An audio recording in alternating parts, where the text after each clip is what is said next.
सिंह जी, आदरणीय लक्ष्मी ध्रुव जी, आदरणीय अनीता योगेंद्र शर्मा जी, आदरणीय गुरदयाल बंजारे जी, आदरणीय के ध्रुव जी, आदरणीय कुलदीप जुनेजा जी, आदरणीय श्रीमती संगीता सिन्हा जी, आदरणीय विनय जायसवाल जी, आदरणीय श्रीमती किरणमयी नायक जी, श्रीमती छाया वर्मा जी, डोमेश्वरी वर्मा जी, प्रमोद दुबे जी, तेज कुंवर नेताम जी, पुष्पा पाटले जी, भाई गिरीश देवांगा जी, मंच में उपस्थित सभी हमारे अतिथिगण, विभाग के सभी अधिकारीगण, सभी हमारे आंगनबाड़ी कार्यकर्ता, सहायिका, मितानिन बहनों को, सभी को जय जोहार, नमस्कार।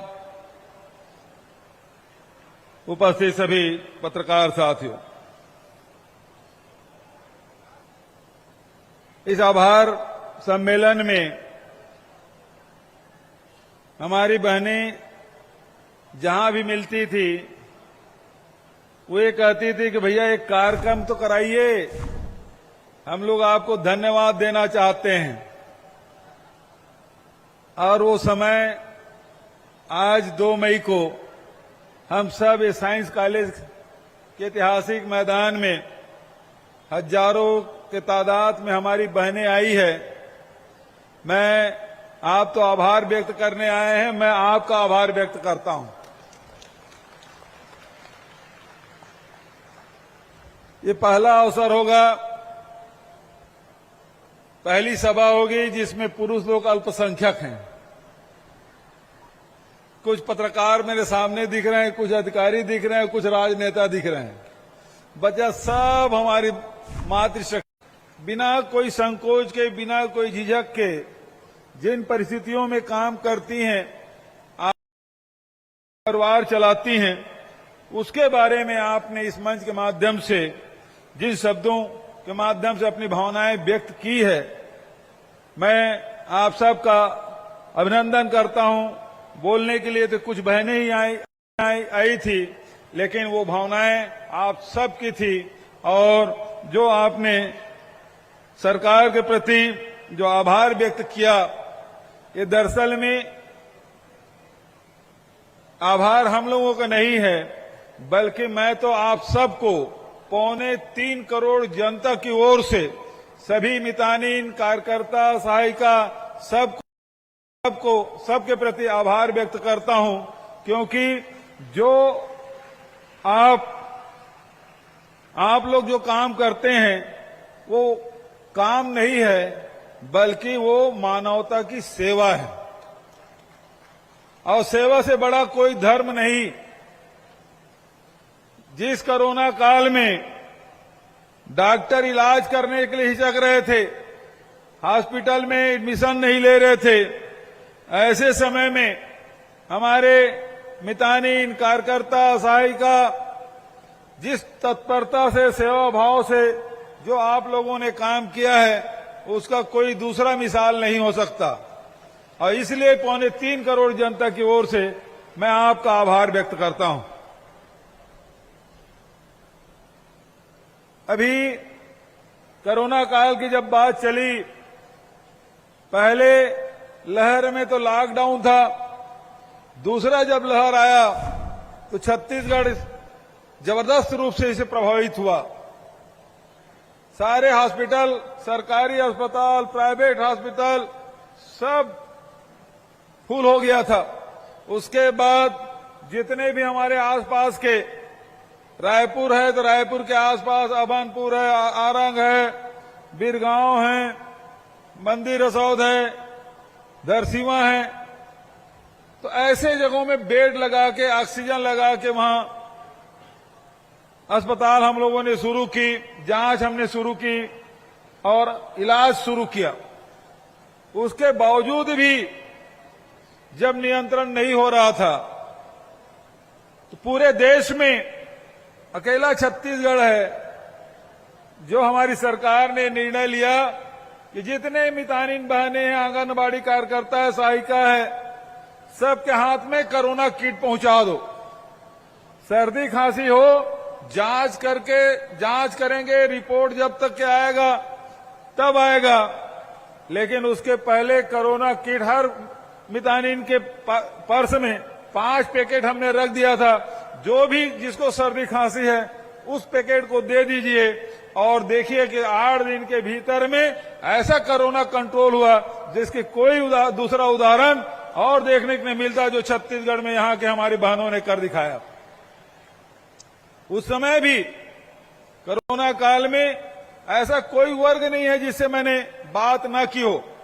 उसमें आंगनबाड़ी कार्यकर्ता है, सहायिका है, मितानिन है, पटवारी है, कोटवार है, पुलिस वाले हैं, व्यापारी हैं, पत्रकार हैं, डॉक्टर हैं, सबसे मैंने बात की थी। और आप लोगों ने जिस साहस के साथ, जिस धैर्य के साथ जो आपने काम किया है उसकी मैं भूरी भूरी प्रशंसा करता हूं, आप सबको बधाई देता हूं। इसीलिए मैंने कहा आपका काम नहीं है, मानवता की सेवा है। इस अवसर पर आंगनबाड़ी कार्यकर्ता, सहायिका बहनें कुपोषण के खिलाफ लड़ाई लड़ रही हैं।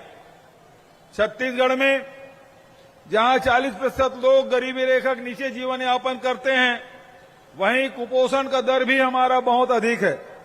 37% से अधिक कुपोषित बच्चे हमारे छत्तीसगढ़ में जब हम लोग सरकार में आए थे।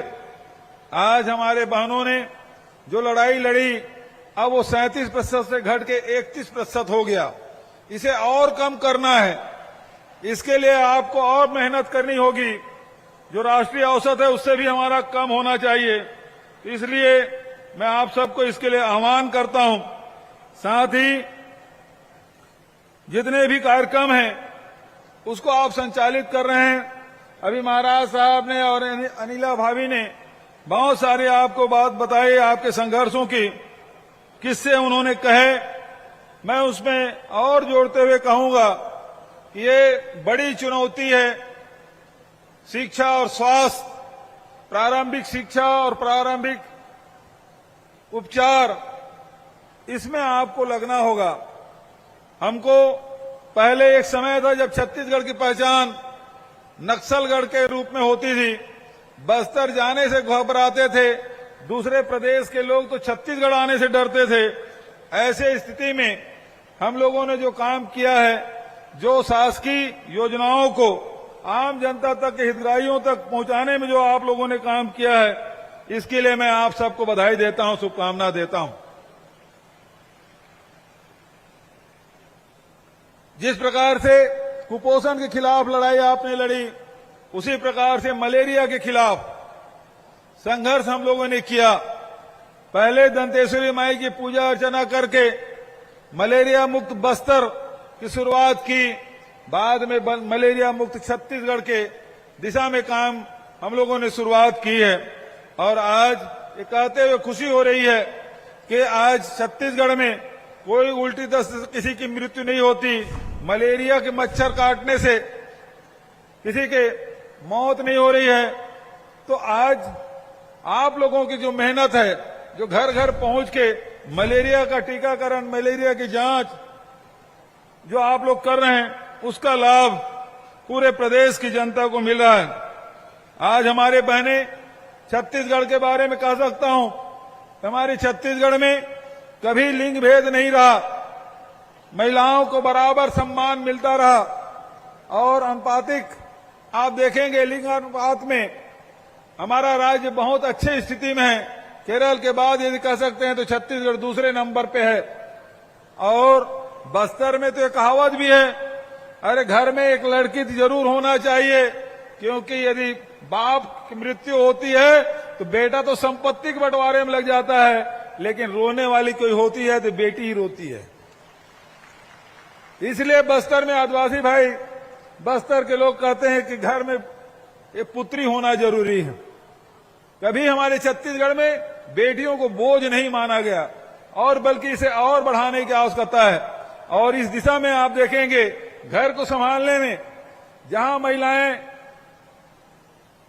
आगे आ रही हैं, घर के अर्थव्यवस्था सुदृढ़ करने में लगी हुई हैं, चाहे वो सुराजी गांव योजना के माध्यम से हो, गौठान के माध्यम से हो, चाहे बाड़ी के माध्यम से हो, चाहे आज अब रिपा की शुरुआत की है उसमें भी बढ़ चढ़कर महिलाएं हिस्सा ले रही है, लघु उपज संग्रहण कर रही है, खेती में हाथ बटा रही हैं। और उसके कारण से घर की जो आर्थिक स्थिति है उसमें बड़ा सुधार हो रहा है। शिक्षा के क्षेत्र में भी लगातार आंगनबाड़ी, हमारे प्रारंभिक शिक्षा वहां से शुरुआत होती है और स्कूलों को हमने निर्णय लिया जितने भी हमारे गांव के हो, शहर के हो, सारे स्कूल का रंग रोगन करना है, जीर्णोद्धार करना है, नए बिल्डिंग बनाना है और उसके साथ साथ अंग्रेजी स्कूल, स्वामी आत्मानंद अंग्रेजी स्कूल की भी शुरुआत हम लोगों ने की है। तो शिक्षा के क्षेत्र में भी काम हो रहा है, अर्थव्यवस्था सुधारने की दिशा में भी काम हो रहा है और जो मेहनत आपने की है और इसी कारण से हमारी सरकार लगातार कोशिश यही है कि सबके आय में वृद्धि होना चाहिए। एक तरफ किसानों को समृद्ध बनाने का काम हम लोगों ने किया। छत्तीसगढ़ में आप देखेंगे जितना धान की कीमत, जितना कोदो कुटकी की कीमत छत्तीसगढ़ में मिलता है उतना देश क्या दुनिया में नहीं मिलता जो छत्तीसगढ़ में जो रेट मिल रहा है।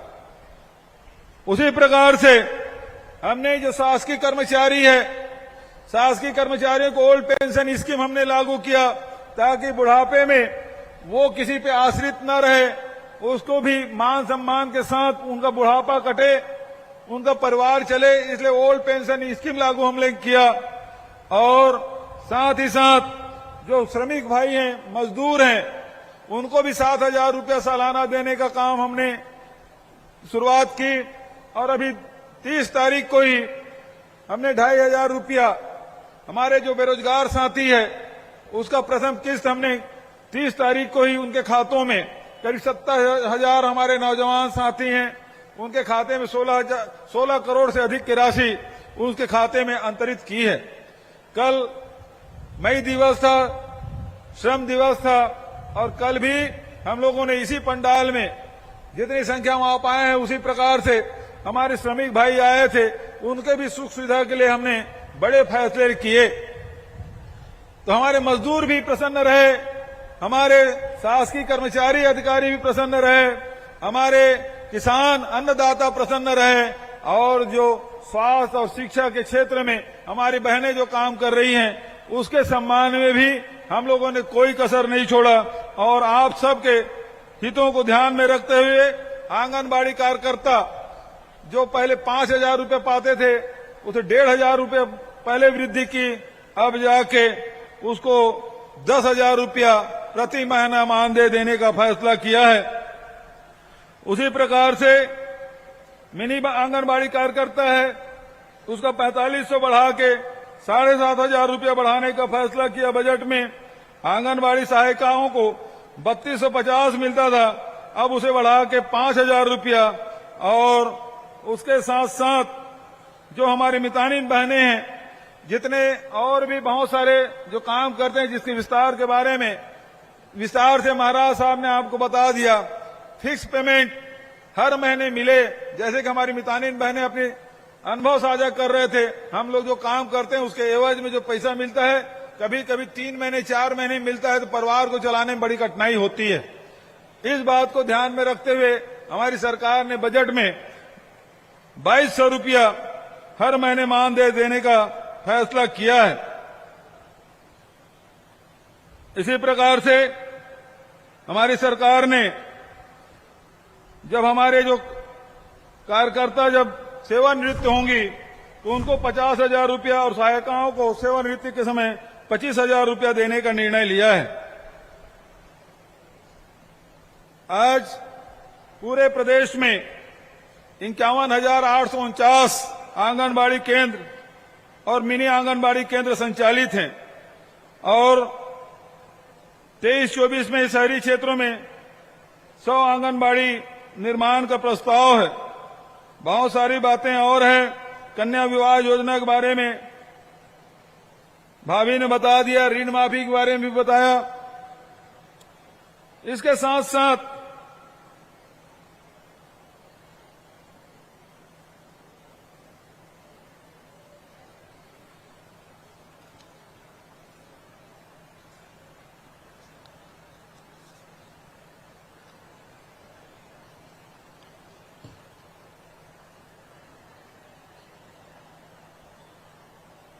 आज आया हूं तो कुछ घोषणा भी करूं। तो सबसे पहली बात यह है कि पूर्ण व अस्वीकृत आंगनबाड़ी केंद्रों के लिए 5000 आंगनबाड़ी भवनों का निर्माण कराया जाएगा और पूरे प्रदेश में 14 नवंबर को पूरे राज्य में आंगनबाड़ी कार्यकर्ता सहायिका इसका सम्मान किया जाएगा। सक्षम योजना अंतर्गत जिन महिलाओं की वार्षिक आय 1 लाख रुपए तक होती है उन्हें योजना का लाभ मिलता है। इन्हें बढ़ाकर अब वार्षिक आय की सीमा 2 लाख किया जाएगा। महिला स्व सहायता समूह के अधिकतम 4 लाख का ऋण स्वीकृत किया जाता है, जिसकी सीमा बढ़ाकर 6 लाख अधिकतम किए जाने की घोषणा करता हूं। साथ ही जो मितानिन बहनों के 2 और कौन से थे जो उसके ब्लॉक कोऑर्डिनेटर और दूसरा मास्टर ट्रेनर, इसके बारे में बजट में हम लोग उल्लेख नहीं कर पाए, तो इसके बारे में मैं यही कहना चाहूंगा वो भी निराश न हो। उन बहनों के लिए आने वाले जो हमारा सत्र होगा, पावर सत्र होगा, उसमें निश्चित रूप से उन बहनों के लिए भी कुछ न कुछ व्यवस्था की जाएगी। उनको निराश होने की आवश्यकता नहीं है। जिस प्रकार से मितानिनों के मानदेय बढ़ाया है, उसी प्रकार से मास्टर ट्रेनर के बाद उनके भी मानदेय में वृद्धि की जाएगी। मैं इन्हीं शब्दों के साथ आप सबको बड़ी संख्या में आप आए, आप लोग आंदोलन कर रहे थे और जैसे बजट में हम लोगों ने घोषणा की तो धरना स्थल दीपावली और होली दोनों एक साथ आप लोगों ने मनाया और हम लोगों को तो वही आप लोगों को जो वीडियो रिकॉर्डिंग है विधानसभा में देखने को मिल गया था और तब से आप इंतजार कर रहे थे कि कब हम लोग आए और आभार व्यक्त करें। आज सब बड़ी संख्या में पूरे प्रदेश से कोने कोने से सब आए। सभी बहनों का राजधानी में स्वागत अभिनंदन करते हुए अपनी वाणी के ही विराम देता हूं। धन्यवाद। जय हिंद, जय छत्तीसगढ़। बहुत बहुत धन्यवाद माननीय मुख्यमंत्री महोदय। और जैसा कि हमने कहा था पिटारा खुलेगा और कुछ खजाना निकलेगा, तो बहुत सारी सौगात भी मिली। एक बार आभार प्रदर्शन खड़े होकर दे दें तो सारे लोग अपनी जगह पर खड़े हो जाएं और मुखिया को, हमारे सभी मंचस्थ अतिथियों को आभार करें। दोनों हाथ ऊपर उठाकर जोरदार तालियों से आभार व्यक्त करेंगे सारे लोग। बहुत बहुत आभार आप सभी का। और अब बारी है आपकी स्मृति में हम बने रहें, इसलिए स्मृति चिन्ह भेंट करने की मैं माननीय मंत्री महोदय श्री टी.एस. सिंहदेव जी, स्वास्थ्य एवं परिवार कल्याण विभाग से आग्रह करूंगी वे हमारे कार्यक्रम के मुख्य अतिथि माननीय मुख्यमंत्री जी को स्मृति चिन्ह भेंट करें।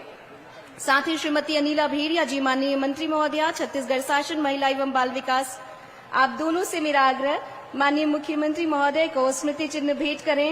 इस स्मृति चिन्ह में खास बात यह है कि आपको 3 महिलाएं जो प्रतीक हैं, मितानिन, सहायिका और आंगनबाड़ी कार्यकर्ता, तीनों का सिंबल इस स्मृति चिन्ह में रखा। तो रायपुर से सीधी तस्वीर आप देख रहे थे। आभार सम्मेलन में मुख्यमंत्री भूपेश बघेल शामिल हुए, जहां उन्होंने आंगनबाड़ी कार्यकर्ता और मितानिनों का आज सम्मान किया। साथ ही कई बड़ी घोषणाएं भी उनके हित में की है। इसी के साथ ही खबर दोपहर में फिलहाल इतना ही। दीजिए इजाजत। नमस्कार।